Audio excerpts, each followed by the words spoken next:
Hello everyone, आज हम देखेंगे फ्यूचर इंडेफिनिट टेंस। जी हाँ, फ्यूचर इंडेफिनिट टेंस के बारे में आज हम देखेंगे। फ्यूचर इंडेफिनिट टेंस की पहचान क्या होती है। सबसे पहले हम पहचान देखेंगे। पहचान में हिंदी वाक्य के अंत में गा, गे, गी आज शब्द आते हैं। ये कौन सा टेंस समझा जाता है? फ्यूचर इंडेफिनिट टेंस समझा जाता है। और इसमें अगर हेल्पिंग वर्ब की बात की जाए, तो हेल्पिंग वर्ब में इसमें हम आई और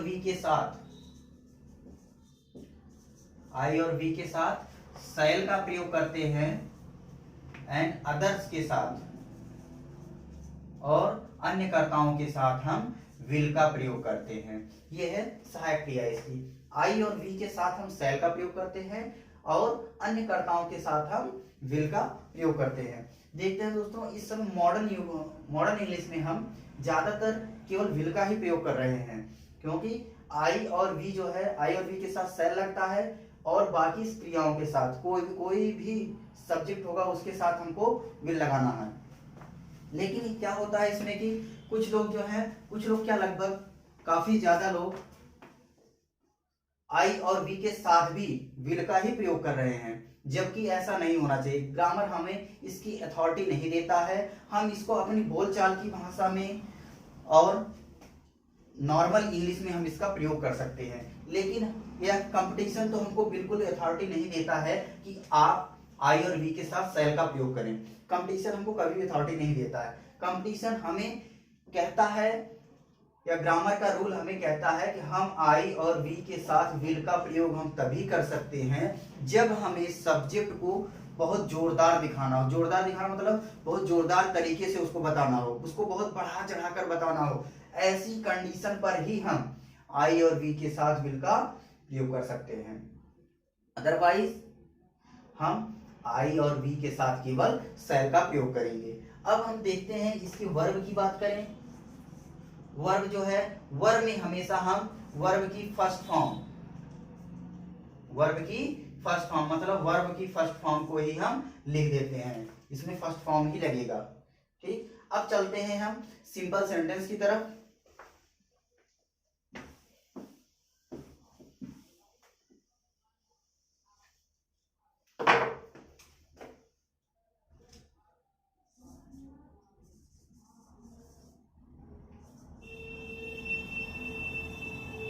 सिंपल सेंटेंस देखते हैं, इसका स्ट्रक्चर देख लें। स्ट्रक्चर अगर देखें तो स्ट्रक्चर में क्या हो सकता है? सब्जेक्ट के बाद शैल अथवा विल प्लस वर्ब के बाद ऑब्जेक्ट। अगर इसके बाद कुछ आता है अदर में तो हम उसको भी लिख देते हैं। अब अगर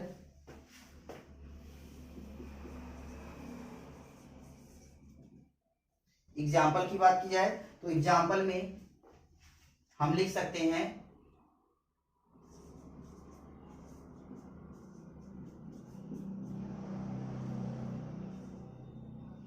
मैं बाजार जाऊंगा। अब यहां पर हम देखते हैं मैं बाजार जाऊंगा। देखिए, हमने आई लिखा है। आई के साथ हमने क्या बताया है कि आई के साथ हमको शैल ही लगाना पड़ता है, क्योंकि ग्रामर हमें इसकी अथॉरिटी नहीं देता है कि हम आई के साथ भी विल का प्रयोग करें।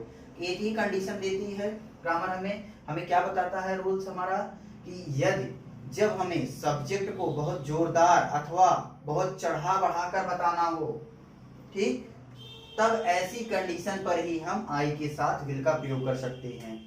देखते हैं यहां पर ऐसा कुछ भी नहीं है। आई शैल गो वर्ब की फर्स्ट फॉर्म टू मार्केट, इसके बाद हम फुल स्टॉप का प्रयोग करेंगे। अगर इस तरह से हमको कोई भी एग्जाम्पल मिलता है तो हम इसको इसी तरह से बिल्कुल कर सकते हैं। अब हम देखते हैं निगेटिव सेंटेंस।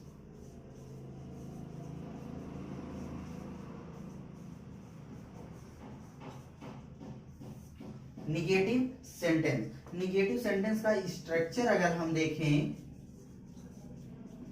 स्ट्रक्चर में क्या हो जाएगा? सब्जेक्ट के बाद शैल अथवा विल शैल या विल, इसके साथ ही हमको क्या लिख देना होगा, नॉट। नॉट के बाद तब हम वर्ब लिखेंगे, वर्ब के बाद अगर ऑब्जेक्ट है तो ऑब्जेक्ट को ईटीसी, और अंत में हम फुल स्टॉप का प्रयोग करेंगे। ठीक, अब हम देखते हैं निगेटिव सेंटेंस का एग्जाम्पल।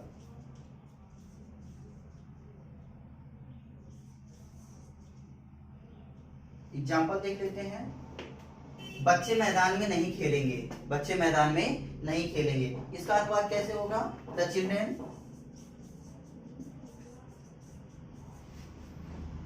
शैल का प्रयोग करेंगे अथवा विल का, इस बार हम विल का प्रयोग करेंगे क्योंकि आई या फिर वी नहीं है।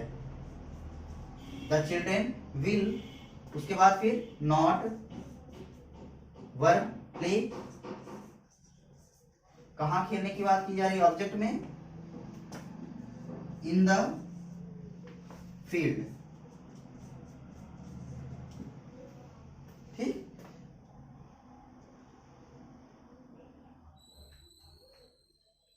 ये है फ्यूचर इंडेफिनिट टेंस के नेगेटिव सेंटेंस का स्ट्रक्चर और उसका एग्जांपल। अगर इससे रिलेटेड हमको कोई भी अनुवाद मिल रहा है, सिंपल में हो या फिर नेगेटिव में हो, तो हम उसको सेम ऐसे ही कर सकते हैं। अब हम देखेंगे इंट्रोगेटिव सेंटेंस ए।